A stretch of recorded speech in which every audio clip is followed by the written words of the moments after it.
you mentioned value and the value of belonging to Eden. In this first instance, we're talking Eden on EOS. What do you see as the value of belonging to Eden, and why? Because I feel like that's a question that comes up a lot in the community, especially as we're trying to find new members. Like, people often wonder, what's in it for me? Like, why should I put my time into this? Perhaps you could speak to that a little bit, or anyone else too after. Obviously, everyone's got different motivations and reasons to value being part of a community. In this situation, Eden is a new governance model based on ideas of fractal democracy, as I discussed in my book. It's really designed to empower the individual, right? The idea is, as individuals, we're kind of powerless against the machine of society that's out there. But if you can get two people together, well, they're more powerful than one, and they're more powerful than two people that are not cooperating. Two people cooperating are more powerful. You get 1,000 people together, and now they're more powerful. If they come together for the purpose of maximizing the power and impact that the individuals have in the world, like that common purpose, then you can do more to achieve your personal objectives by aligning with a group that's aligned with the direction you want to go than by doing it out on your own. So that whether that's supporting some charity, whether that's seeing EOS be successful, or whether that's creating a new political party that's going to elect the president of a country. Whatever objective you're trying to do with other people, with the goal is to empower the individual.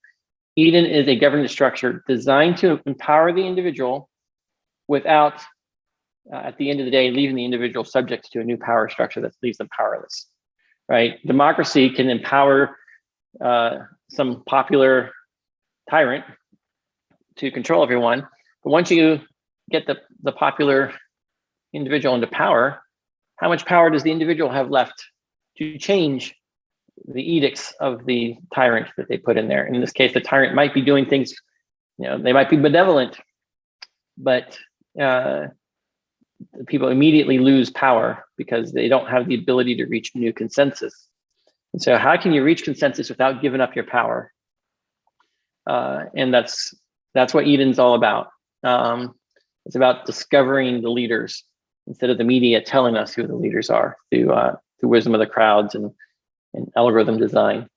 And so why should you be involved? A, you get to experiment with this new process. You get to prove to the rest of humanity it works. B, the EOS community is likely to fund the Eden community with a lot of money, which means you're amplifying your own money. You put $1 into Eden, EOS matches it with $20 or $10, and now collectively, you have a say over how $20 is spent for every $1 you put in. I don't know what the exact matching ratio is going to be, but you're going to get a multiple return on your economic power. Now it has to be aligned with the consensus of the group, but if you're aligned with the consensus of the group to change the world, to bring smart contracts and title transfer theory of property to CEOs adopted as a currency, we're all aligned on that. That's why you want to be part of Eden, because it's more likely that we'll be successful if you join us than if you continue doing whatever you're doing independently outside of the Eden community. Dan, I wonder if you could talk about something I've grappled with, and I think it's a really cool topic. We don't know the amount of matching, so let's just put matching aside for a moment. It's starting to dawn on me the more I think about this, the leverage that you get just with your dues, with your member dues. Just the fact that so many people come together and put a small amount in so that they can achieve something bigger, kind of a domino or an ant kind of theory. Could you talk about that kind of amplification? Because I think that gets lost when we see the sparkle glitteriness of lots of inflation money.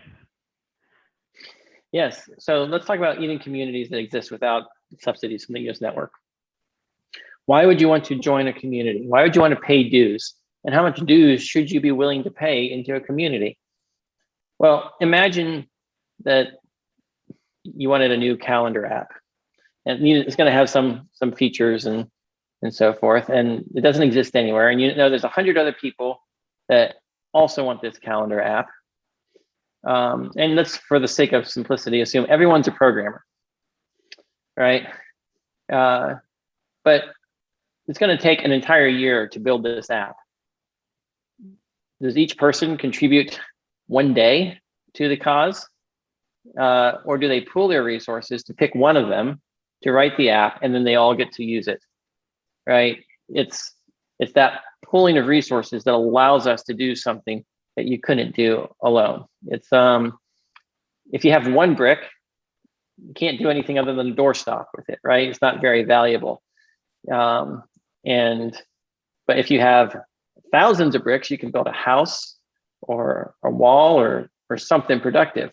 So if you can get people to pool their bricks into a big enough pile that you can do something bigger, the value of the thing created, the wall, is greater than the sum of the value of 1,000 doorstops, right?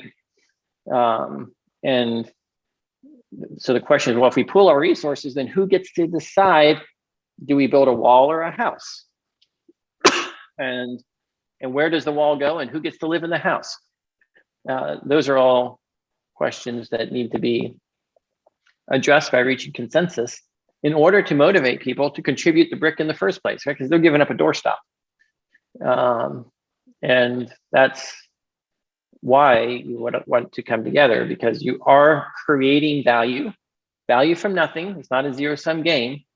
You're creating value by coming together. And if you can come together, create value, and then figure out how to share the value created, every single person involved in the process goes from having a doorstop to having a fraction of a wall or a clubhouse or a whatever shared community resource. You say, yeah, I'd rather have a clubhouse where we can have parties and we can do things, and I'd rather have that than this brick for my doorstop. And so it's a net increase in value for everyone who's participating. And that is how we advance as a society. That's how we increase our wealth and our well-being. And that's why it makes economic sense to participate. Now, it requires having a broader view of value than just dollars and cents. There's value to being in community. There's value to the environment. There's value to all kinds of subjective, fuzzy things that you can't measure monetarily. And we live in a society that tries to measure everything monetarily as if that's the only measuring stick that matters. But it's not the only measuring stick that matters. And if we have a community of people that know that, and we attempt to factor in these things, it's great. I mean, giving to charity and helping out your fellow man is something that provides value to the giver as well as the receiver, or people wouldn't be given, right, in the first place. Pooling resources to give to a charity is doing some good in the world, and it's benefiting all the people who are giving, because they get to see the world be better, even though their bank account might not be bigger as a result of the gift. And I believe that there's enough people out there that see the value in all these subjective things. They see the value in beauty. They see the value in cleanliness. They see the value in friendship and trust and all these things. And if we can create and build those things together, then that's very, very powerful. Where I ultimately see this going is a mutual aid society, where we can reach consensus on how to help those who are in need. It's kind of like insurance, right? Oh, your house burned down. Okay, the community's got your back because you've been paying your dues on a regular basis. And we have the ability to reach consensus that you didn't burn down your own house, or you didn't, leave gas and sparks and going, right? You were not negligent and so forth. Those are the things that we can reach consensus on as a community. And that's subjective. And that actually provides a social safety net for everyone. That's where this evolves. Now, obviously, Eden, with a little over 100 members today, is not going to be able to achieve that goal in the short term. But we're proving the concept that will eventually allow local churches to adopt the Eden process, local co-ops to use this for farming situations, HOAs to use this to govern disputes in the neighborhood. There's all kinds of applications for this process. And by being involved, you get to learn about it, you get to promote it, you get to see these ideas advance in the world.